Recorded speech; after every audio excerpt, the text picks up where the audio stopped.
Nama saya Krisila Filonia Zulfada Sulasani dengan NIM 251148201199 dari Farmasi B dengan Fakultas Ilmu Kesehatan dari Universitas Muhammad Atsir. Baiklah, di sini saya akan memenuhi tugas video untuk UAS Kuliah Kearsian dan Pemikiran Muhammad Natsir. Baiklah, saya akan menjelaskan tentang pemikiran Muhammad Natsir terhadap bangsa dan umat serta relevansinya dengan kondisi bangsa dan umat pada saat ini. Bayangkan seorang laki-laki yang menjabat sebagai Perdana Menteri di sebuah negara besar pulang ke rumah dengan kemeja memiliki bekas tambalan. Bayangkan seorang pemimpin yang mundur dari jabatannya, tidak memiliki rumah pribadi dan harus menumpang di rumah sahabatnya. Ia bukan tokoh fiksi, melainkan ia adalah Muhammad Natsir.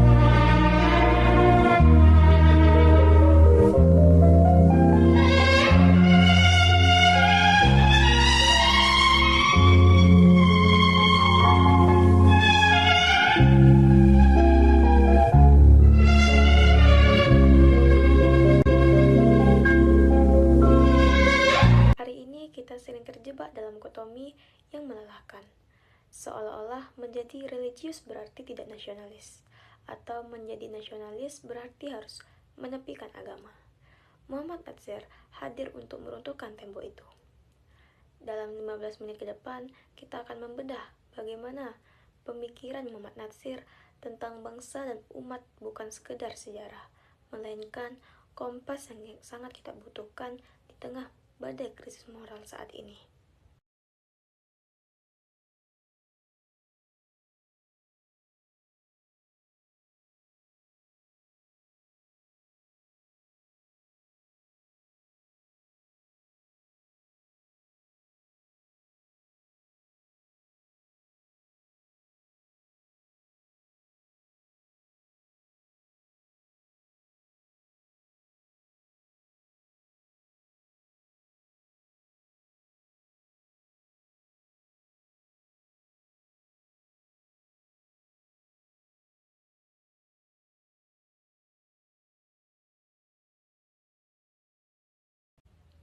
Natsir lahir di Alahan Panjang, Sumatera Barat.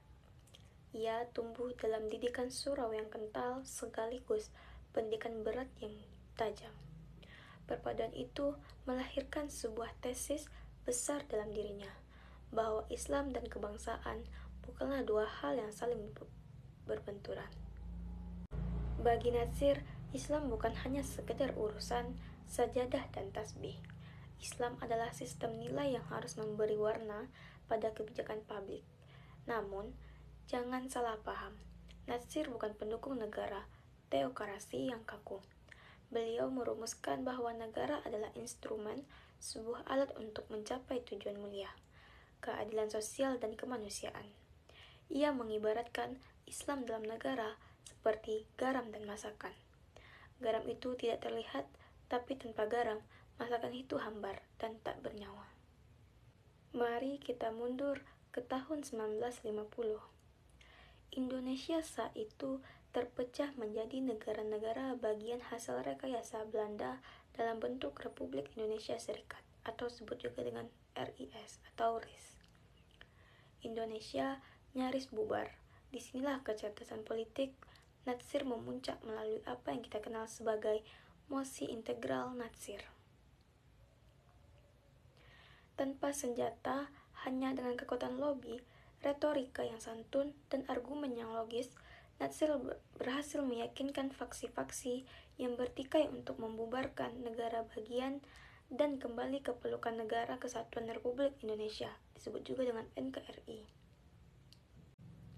Apa maknanya bagi umat? Natsir membuktikan bahwa umat Islam adalah pemegang utama pemersatu bangsa Indonesia. Musi integral adalah persembahan terbesar umat Islam melalui tangan Natsir untuk menjaga kedaulatan Indonesia dari perpecahan. Setelah meninggalkan panggung kekuasaan, Natsir tidak berhenti. Ia justru memulai perjuangan yang lebih fundamental melalui jalur dakwah. Beliau mendirikan Dewan Dakwah Islamiyah Indonesia. Baginya, politik tanpa dakwah akan menjadi kering dan kotor, sedangkan dakwah tanpa kesadaran politik akan membuat umat mudah dimanipulasi. Natsir mengajarkan kita tentang demokrasi beretika. Ia bisa berdebat hebat dengan tokoh-tokoh seperti Soekarno atau I.J. Kasimo yang berbeda ideologi. Tapi di luar sidang, mereka adalah sahabat yang saling menghormati. Tidak ada caci maki, tidak ada pembunuhan karakter.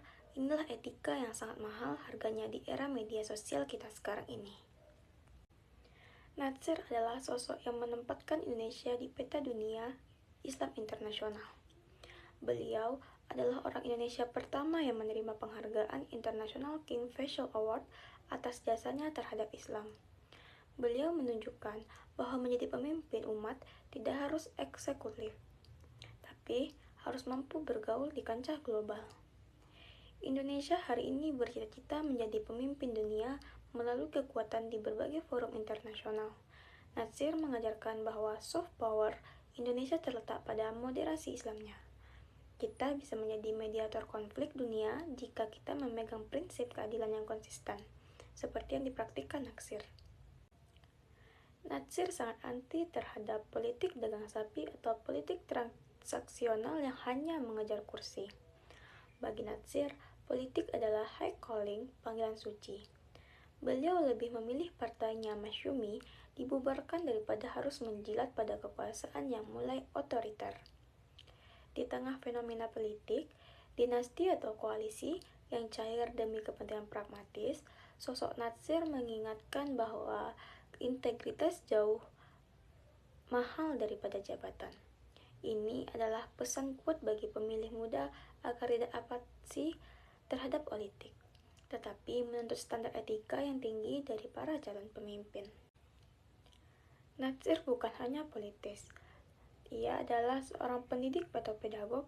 Beliau menekankan bahwa kelemahan umat dan bangsa berakar dari dualisme pendidikan. Natsir mengkritik pemisahan antara ilmu agama dan ilmu umum. Beliau ingin mencetak intelektual yang ulama dan ulama yang intelektual.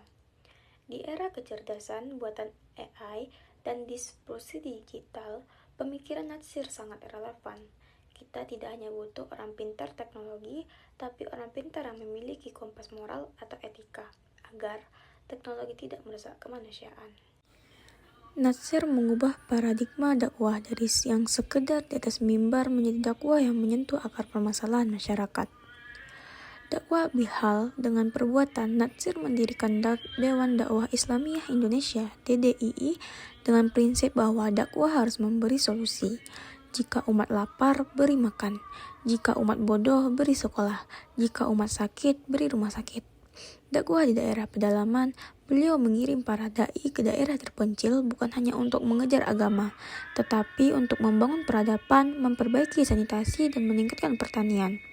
Relevansi saat ini banyak gerakan umat yang terjebak dalam peradaban di media sosial. Pemikiran Natsir mengingatkan bahwa dakwah yang sesungguhnya adalah solusi nyata bagi masalah sosial ekonomi. Natsir tidak melihat politik sebagai barang kotor yang harus dijauhi, melainkan sebagai saluran pengabdian tertinggi. Natsir memperkenalkan bahwa setiap kebijakan politik harus memiliki tanggung jawab dua lapis, tanggung jawab kepada masyarakat dan tanggung jawab kepada Tuhan. Jika politik dipisahkan dari Tuhan, maka yang tersisa hanyalah perbuatan kekuasaan yang menghalalkan segala cara. Natsir menekankan bahwa kemerdekaan politik tidak akan berarti tanpa kemerdekaan ekonomi. Natsir mendorong konsep ekonomi yang tidak kapitalistik namun juga tidak komunistik, melainkan ekonomi yang berbasis pada tolong-menolong, kooperasi, dan keadilan sosial. Di tengah ketergantungan pada impor dan deretan utang atau pinjaman online yang merusak akar rumput, pemikiran Natsir mengingatkan kita untuk membangun kembali kekuatan ekonomi umat melalui pemberdayaan pasar lokal dan zakat atau wakaf produktif. Natsir adalah seorang pendidik pedagog yang mengkritik pemisahan antara ilmu dunia dan ilmu agama. Beliau menginginkan lahirnya generasi yang tidak gagap teknologi namun tidak buta wahyu. Beliau mendirikan Universitas Islam Indonesia atau dengan UII sebagai bentuk nyata integritas sosial atau integritas ilmu. Di era AI digitalis, kita butuh sumber daya manusia yang bukan sekedar operator mesin, tapi memiliki fondasi etika kuat agar teknologi tidak digunakan untuk menindas atau menyebarkan hoaks. Natsir membuktikan bahwa identitas keislaman justru memperkuat posisi tawar Indonesia di kancah global. Sebagai tokoh kunci di Rabitoh Alam Islami dan peraih penghargaan King Faisal Award, Natsir menunjukkan bahwa Indonesia menjadi pemimpin opini bagi negara-negara berkembang dan dunia Islam. Saat ini, ketika isu Palestina dan kemanusiaan global memanas, gaya diplomasi Natsir yang berbasis prinsip bukan sekedar pragmatisme ekonomi sangat dibutuhkan agar Indonesia tetap menjadi suara bagi mereka yang tak terdengar. Natsir adalah seorang jurnalis dan penulis yang sangat produktif sebelum menjadi politisi. Melalui majalah pembela Islam, Natsir menunjukkan bahwa umat Islam harus menguasai media dan literasi untuk melawan relasi kolonialisme dan sekularisme. Beliau tidak melawan dengan otot, tetapi dengan argumen tertulis terapi. Di tengah serangan hoaks dan disinformasi saat ini, strategi perang pena Natsir lakukan dalam bentuk literasi digital. Umat dan bangsa harus cerdas memilih informasi agar tidak mudah diadu domba oleh algoritma media sosial. Lalu, mengapa kita harus membicarakan Natsir di tahun 2026 ini? Ya, yang pertama itu ada krisis keteladanan. Saat ini kita melihat pejabat terjebak gaya hidup mewah, hasil korupsi. Kesederhanaan Natsir adalah tamparan bagi kita semua bahwa kekuasaan hanyalah sarana pelayanan, bukanlah ladang pengayaan diri. Yang kedua, itu ada polarisasi. Bangsa kita sering terbelah karena politik identitas. Natsir mengajarkan bahwa identitas Islam justru harus menjadi perekat kesatuan, bukan pemecah belah. Islam yang sangat rahmatan lil alamin. Yang ketiga itu ada kemandiran umat. Natsir selalu menekankan bahwa umat tidak boleh cengeng. Umat harus kuat secara pendidikan dan ekonomi. Relevansinya hari ini adalah tantangan teknologi dan kedaulatan digital. Jika umat tidak menguasai ilmu pengetahuan, kita hanya akan menjadi pasar bagi bangsa lain. Seringkali Natsir dianggap sebagai tokoh yang kaku karena memperjuangkan Islam, padahal realitanya sangat inklusif. Natsir membedakan antara akidah yang tidak bisa dikompromikan dan muamalah kerjasama sosial yang seluas-luasnya. Beliau bersahabat sangat erat dengan tokoh Kristen seperti I.J. Kasimo. Saat Kasimo sakit, Natsir adalah salah satu orang pertama yang menjenguk. Ini adalah investasi dari toleransi kebablasan atau fanatisme buta. Natsir menawarkan toleransi berbasis prinsip. Kita bisa berbeda keyakinan secara fundamental, tapi bisa bahu-membahu membangun jembatan, jalan, dan ekonomi berbangsa secara total. Natsir tidak hanya menyalahkan pihak luar, beliau sangat keras mengkritik kemalasan umat Islam sendiri. Beliau sering mengingatkan bahwa kekekalan umat Islam bukan karena kekuatan musuh, tapi karena hilangnya semangat belajar dan perpecahan internal. Daripada terus mencari kambing hitam, umat harus melakukan self-improvement di bidang sains, teknologi, dan kedisiplinan, persis seperti yang sering diteriakkan Natsir dalam tulisannya. Natsir menawarkan jalan tengah antara teokrasi negara agama dan sekularisme ekstrem. Beliau merumuskan bahwa dalam negara demokrasi, suara rakyat adalah penting, namun suara rakyat tidak boleh bertentangan dengan nilai-nilai universal ketuhanan. Bagi Natsir, demokrasi tanpa Tuhan akan terjatuh pada tirani mayoritas dan liberalisme yang kebablasan. Di tengah perdebatan etika di Mahkamah Konstitusi atau lembaga tinggi negara saat ini, pemikiran Natsir mengingatkan bahwa hukum bukan sekedar permainan angka atau pasal, tapi harus memiliki ruh keadilan yang bersifat transenden atau suci. Ini adalah salah satu kritik paling tajam dari Natsir terhadap perilaku umat dari politisi. Natsir menyindir mereka yang berislam secara gincu, hanya merah di bibir, hanya simbol, hanya label, tapi tidak merasa dalam perilaku. Baiklah, sebagai penutup, ada satu pesan Natsir yang selalu terngiang. Jangan berhenti tangan mengayuh, nanti arus membawa hanyut. Muhammad Natsir telah mewariskan sebuah rumah bernama Indonesia yang bersatu di atas fondasi nilai-nilai ketuhanan. Tugas kita sekarang bukan sekedar mengagumi sejarahnya, tapi menghidupkan kembali etika dan integrasinya dalam setiap langkah kita sebagai bagian dari bangsa dan umat. Mari kita jadikan politik sebagai ibadah dan pengabdian bagi cara kita bersyukur kepada Tuhan.